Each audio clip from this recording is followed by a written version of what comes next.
Ah, j'ai oublié la carte de l'enregistreur vocal. Hello everybody, my name is Guillaume, welcome on Astronaut Channel. Today we will talk about a new camera. Oh, t'es plus en vacances là? Ah bah je peux parler en français là.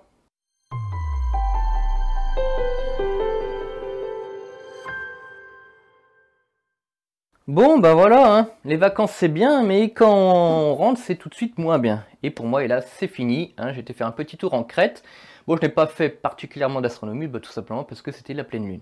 Bref, ceci dit, aujourd'hui je vous présente une nouvelle marque de caméra qui s'appelle Player One. Je pense que maintenant vous me connaissez assez bien pour savoir que je ne vous présente que du matériel ou que j'utilise, ou que je suis susceptible d'utiliser, ou que je connais de réputation, que je suis sûr que c'est du bon matériel. Ici on est sur une toute nouvelle marque qui débarque en France, dont j'ai l'honneur d'être le distributeur maintenant français, qui s'appelle Player One, donc c'est fabrication chinoise. Hein. Mais avant de vendre ça, quand ils m'ont contacté il y a environ 2 mois, je leur ai dit exactement la même chose. Je ne vends pas ou je ne propose pas du matériel dont je ne connais pas, ou des réputations, ou que je n'ai jamais utilisé, que je n'ai jamais vu. Donc ils m'ont envoyé une caméra qui s'appelle, donc c'est la Uranus C. Et en fait j'ai été tout de suite séduit. Franchement, voilà, je ne pouvais pas ne pas vous en parler de cette marque parce que c'est excellent. Donc on va voir ça tout de suite tous ensemble et puis j'espère que ça vous plaira. Alors on va commencer tout de suite par le unboxing. Donc vous pouvez voir que la boîte elle est quand même très design. À vrai dire on s'en fout un peu, mais c'est quand même toujours plaisant de recevoir une boîte comme ça, toute belle quoi, franchement elle est nickel. Donc déjà vous pouvez voir que sur la boîte on va avoir la caméra ici. Donc vous voyez que la forme est assez particulière comparée à ZWO, on en reparlera un petit peu après. Donc la boîte va s'ouvrir comme ceci. Voilà. Et dedans vous allez retrouver donc une protection et la caméra ici. Alors je l'ai déjà testée, c'est pour ça qu'elle est déjà ouverte. Donc on va retrouver la caméra ici, Uranus C, avec le coulant.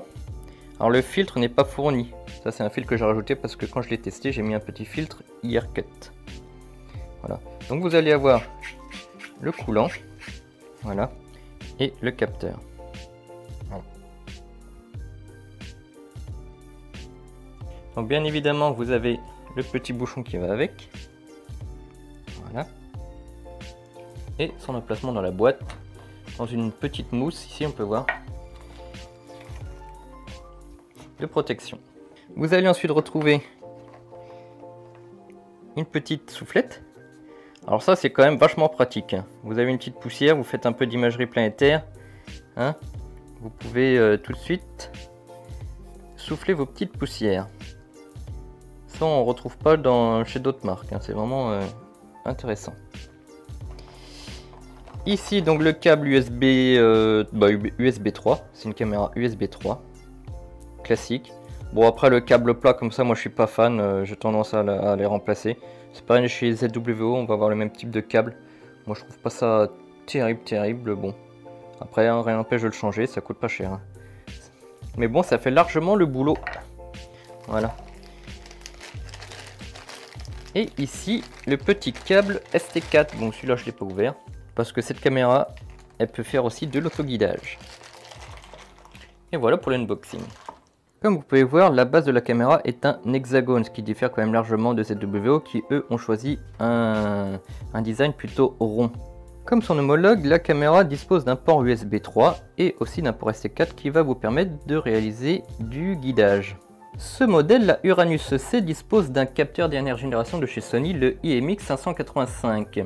Le capteur de cette caméra est un capteur au format 16/9 de 1,5 pouce et de 8,3 mégapixels. Ce format n'est pas particulièrement courant, mais ça n'empêchera en rien les capacités du capteur. Comme vous pouvez le voir, la caméra est équipée ici d'une plaque à tilt qui permet de régler la perpendicularité du capteur par rapport à votre chaîne optique. Cette plaque à tilt vous permettra aussi d'en générer. Ainsi, lorsque vous ferez des imageries planétaires, cela va vous permettre d'empêcher certains artefacts avec les newtons. Son back focus est de 12,5 mm. Elle dispose d'un hublot de protection multicouche anti-reflet, mais il n'est pas équipé d'un filtre IR. C'est pour ça qu'il va falloir penser à en acheter un si vous utilisez cette caméra. Son poids est de 180 grammes. Et sa cadence d'image en USB 3 en pleine résolution sera de 46 frames par seconde. Bien entendu, le ROI est utilisable sur cette caméra.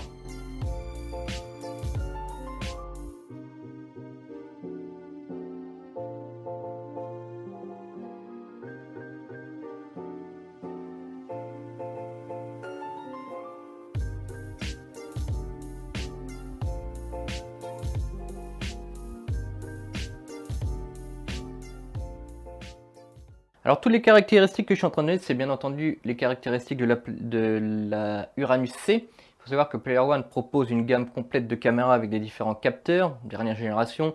Il y en a aussi un peu plus anciennes, mais bon, ça suit forcément les mêmes capteurs qu'on va retrouver par exemple chez ZWO ou chez d'autres marques. Ce sont les capteurs du moment qu'on va retrouver. Mais ils ont aussi la particularité de proposer des caméras avec des capteurs et des caractéristiques qui sont plutôt utilisables en solaire. Alors c'est des caméras planétaires avant tout, je tiens à le préciser, mais elles ont des caractéristiques qui en font de très bonnes, voire des excellentes caméras en solaire, entre autres avec un global shutter. Le global shutter plutôt que le rolling shutter, alors qu'est-ce que c'est? Le global shutter, c'est l'image, elle va être enregistrée telle qu'elle en entière au moment de la lecture de l'image. Le rolling shutter, l'image elle est téléchargée ligne par ligne. Quand une ligne est terminée, elle recommence à enregistrer. Et en fait, ce qui va créer alors on le voit souvent sur les GoPro. Quand on va regarder une hélice tourner, par exemple, l'hélice elle va être toute déformée. Donc ça, c'est quand on a une caméra qui est en rolling shutter.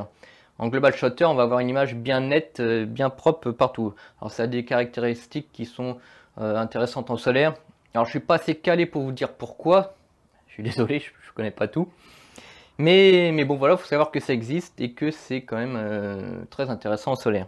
C'est forcément donc intéressant en planétaire classique et en lunaire.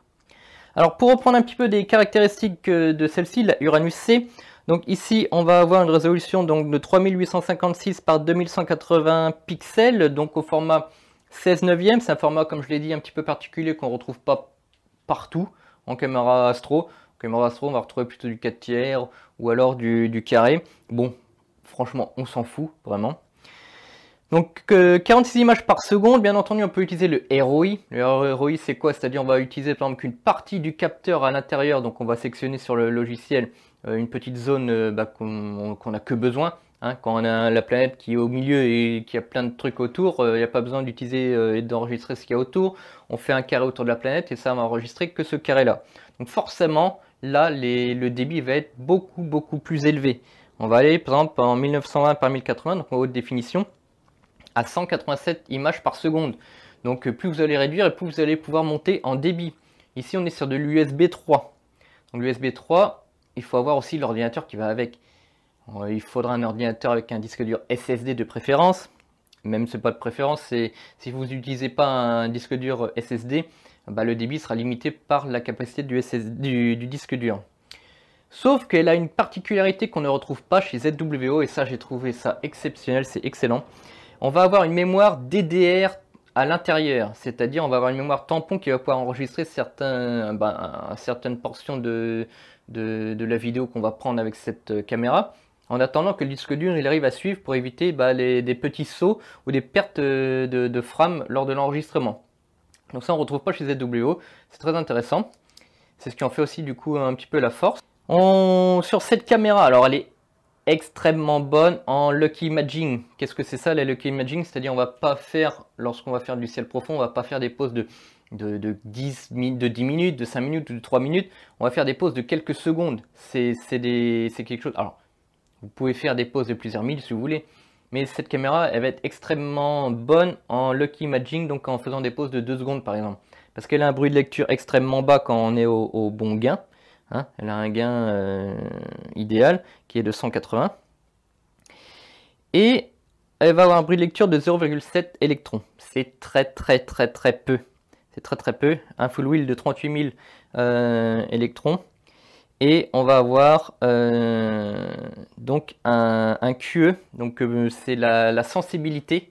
C'est la sensibilité de la caméra, c'est-à-dire combien de pourcentage de photons va être transformé en électrons. Donc en règle générale, une caméra, c'est maintenant, il y a 10-15 ans, on était à 60%, donc on avait 40% de perte. Et maintenant, là, celle-là, elle est à 91%. c'est les caméras les plus sensibles que vous allez avoir sur le marché avec ces capteurs. Donc il y a celle-ci, la Uranus C et la Mars C, qui ont tous les deux des pics de sensibilité à 91%. C'est vraiment exceptionnel. En moyenne, on va tourner à 78-80%. Donc celle-là, c'est vraiment exceptionnel. C'est pour ça qu'elle va être donc super bonne en Lucky Imaging. J'en ai fait quelques petits essais. Je vais vous montrer quelques petits tests que j'ai fait donc avec un Celestron C11. Donc ouvert à f10, je l'ai pris à pleine focale avec des pauses de 2 secondes sur la nébuleuse donc de la Lyre. C'est une nébuleuse planétaire, ça va être une caméra extrêmement intéressante sur ces types d'images. Bon, alors le ciel et puis la collimation n'étaient pas au top, même pas terrible, donc on peut s'attendre à des résultats bien meilleurs, mais le but est de voir les capacités de cette caméra qui étaient vraiment extraordinaires. Alors c'est bien entendu une caméra couleur, hein, Uranus C, c'est comme color. Il n'y en a pas de version mono sur cette gamme, on va avoir des versions mono sur d'autres caméras, bon, je ne les ai pas en tête. La sensibilité dans l'infrarouge est un petit peu moins bonne que les versions de Neptune C2. Voilà, je vous mets en lien dans la description justement tous ces types de caméras dont je vous parle, et puis en gros le catalogue de chez Player One, hein, qui peut peut-être vous intéresser. À l'heure actuelle, pour moi, les meilleures caméras qu'ils proposent, c'est la Mars C2, la Neptune C2 et l'Uranus C, sans parler des capteurs IMX 533. On sait qu'ils sont extrêmement bons aussi en ciel profond, donc ils font aussi des capteurs, donc des caméras non refroidies avec ces types de capteurs, mais ceux-là, on les connaît déjà. Alors une autre particularité de certaines caméras de leur gamme, et c'est le cas sur celle-ci, on va avoir donc un intérieur collé sur contre le capteur en dessous, hein. Ça va être un petit radiateur qui va dissiper la chaleur. Ce radiateur, il va être en contact avec la platine qu'on voit devant. Voilà, et ça va dissiper la chaleur du capteur. Lorsqu'on est en imagerie, le capteur il va chauffer et ça va être dissipé un petit peu avec la platine ici via un radiateur qui est à l'intérieur. Alors ça c'est pareil, on ne trouve pas ça non plus chez d'autres concurrents. Et ils ont inventé une autre chose, c'est-à-dire on a des caméras solaires, comme je vous l'ai dit, qui vont être équipées eux aussi de ce radiateur. Et bien sûr en journée, ça va avoir tendance à chauffer encore plus. Et ils ont inventé, donc c'est en vente que là tout de suite, hein, j'en aurai pas en stock d'ailleurs, mais j'en aurai prochainement. C'est un petit ventilateur qui va se fixer sur la platine ici où on voit les vis tout autour, qui va du coup dissiper encore plus la chaleur pour maintenir le capteur à un niveau voilà, de chauffe respectable. Autre chose intéressante sur ces nouvelles caméras, on va avoir un système à l'intérieur qui va supprimer les pixels morts. Alors ne pas confondre avec les pixels chauds. Un pixel chaud, ce n'est pas un pixel mort. Donc on ne parle pas de la suppression de pixels chauds, on va parler de suppression de pixels morts. C'est-à-dire à chaque fois qu'une caméra sort, ils vont prendre une photo dans le noir, ils vont détecter donc les pixels qui seront tout blancs alors c'est peut-être sur un bias ou je sais pas comment ils font. Et ils enregistrent cette carte de pixels morts dans la caméra. Et du coup la caméra elle va remplacer ce pixel noir par la valeur des pixels qui sont autour en moyenne ou en médiane, je ne sais plus. Et du coup ça va supprimer voilà le pixel blanc. Donc déjà vous n'aurez aucun pixel mort là-dessus. Vous aurez des pixels chauds, ça c'est normal, hein, tous les capteurs en ont. Mais en termes de pixels morts, il n'y en aura pas. Donc bon, c'est toujours ça de gagner quand on va faire de l'imagerie planétaire, hein, ça reste toujours intéressant. Alors, une autre chose toute bête, parce qu'en fait je m'en suis aperçu lors de l'utilisation, alors j'ai fait quelques images de la Lune, je vous les montrerai tout à l'heure. Bon, prise dans les mêmes conditions que la nébuleuse, donc elles sont pas oufissimes, mais bon, ça a le mérite d'être là, avec le C11. Ici vous avez donc les formats ZWO. Voilà, donc on voit bien la différence. Les tailles sont relativement similaires. Bon, on va avoir un format rond, un format hexagonal. Il y a quelque chose que je me suis aperçu quand je l'ai utilisé. C'est-à-dire, quand je devais recadrer un petit peu la planète parce qu'elle sortait du champ de la caméra, par exemple Jupiter, j'avais tendance à poser, donc je mettais jamais à plat comme ça vers le haut, j'avais tendance à la poser à plat comme ça. Donc quand j'ai ma table qui est sur l'herbe, bah c'est un peu bancal, ça avait tendance toujours à rouler, donc je la posais comme je pouvais à un endroit calé contre un bouchon, par exemple comme ça. Voilà, en fait, je me suis rendu compte direct quand je l'ai utilisé, je l'ai prise, je l'ai posée, hein, ça bouge pas. Voilà, donc alors c'est tout à fait anodin, mais moi ça m'a fait rigoler quand je l'ai utilisé et je vais tiens, tellement ça m'a frappé quoi. Donc bon, vous en ferez ce que vous voulez. Alors que dire de plus sur cette caméra? C'est-à-dire on va avoir un peu comme maintenant chez Sony un gain, alors je sais plus comment ils appellent ça, le HCG je crois, un gain utile où on va avoir une grosse baisse au niveau du bruit d'un coup quand on va passer ce gain. Ce gain il est de 180 et plus on va encore augmenter le gain, plus le bruit de lecture il va descendre. Donc voilà pour cette petite présentation. Donc j'ai fait quelques petits essais sur la Lune qui sont quand même relativement prometteurs. Mais bon, quand j'ai fait la collimation de mon Schmidt Cassegrain, hein, déjà que je voyais pas la tâche d'Airy pour faire la collimation, je devais faire des stacks et ça a été très compliqué. Je m'attendais pas à des forts résultats. J'ai essayé sur 2 nuits, mais les 2 nuits étaient épouvantables. Donc bah, vous aurez ces petits exemples en tant qu'image de sortie de cette caméra, sans que ce soit des images de ouf. Hein. Vous en ferez ce que vous voudrez, je vous les passe quand même. Mais bon, c'est une marque qui est à suivre. Ils vont bientôt sortir des nouvelles caméras qui sont des caméras refroidies avec des nouveaux capteurs, donc bah, les mêmes capteurs que la 2600 mm ou que de ma Moravian 26000. Donc ça devrait arriver normalement cet hiver avec des particularités, je pense, qui sont intéressantes. Comme, alors j'attends les vraies caractéristiques, hein, je suis en contact avec Player One. Donc je les attends avec impatience ces caractéristiques, mais d'après ce que j'ai pu voir, elle aurait une plaque à tilt réglable par l'arrière. Ah! Enfin, à suivre, il y aura toute une gamme aussi avec des roues à filtres. On va avoir quelques petits filtres intéressants, pas trop chers aussi pour ces caméras en IR 650, 850 ou 685. Donc bon, on va suivre ça de près. Je vous tiendrai informé si ça vous intéresse. Surtout, n'hésitez pas à me dire si cette vidéo vous a intéressé de voir du matériel, parce qu'on sait tous qu'on aime bien le matériel. Hein, sans matériel, au final, déjà on a nos yeux. Voilà, dans le monde de l'astronomie et surtout de l'astrophotographie, eh bien, on est un peu geek quand même dans l'âme, et entre autres moi. Et j'aime bien le matériel. Et là, franchement, je suis ravi de cette caméra. Donc je vous mets en lien en description donc tout ce qu'il faut savoir, les liens vers univers-astro.fr si vous voulez en acquérir une par exemple. Et aussi n'oubliez pas surtout l'abonnement, la cloche, le pouce bleu. Un grand merci à vous tous qui suivez la chaîne depuis maintenant plusieurs années, ça me fait extrêmement plaisir, je vois que les abonnés continuent à augmenter, donc ça me fait toujours plaisir d'avoir du temps pour tourner des nouvelles vidéos. Et bien bientôt sur Astronaute.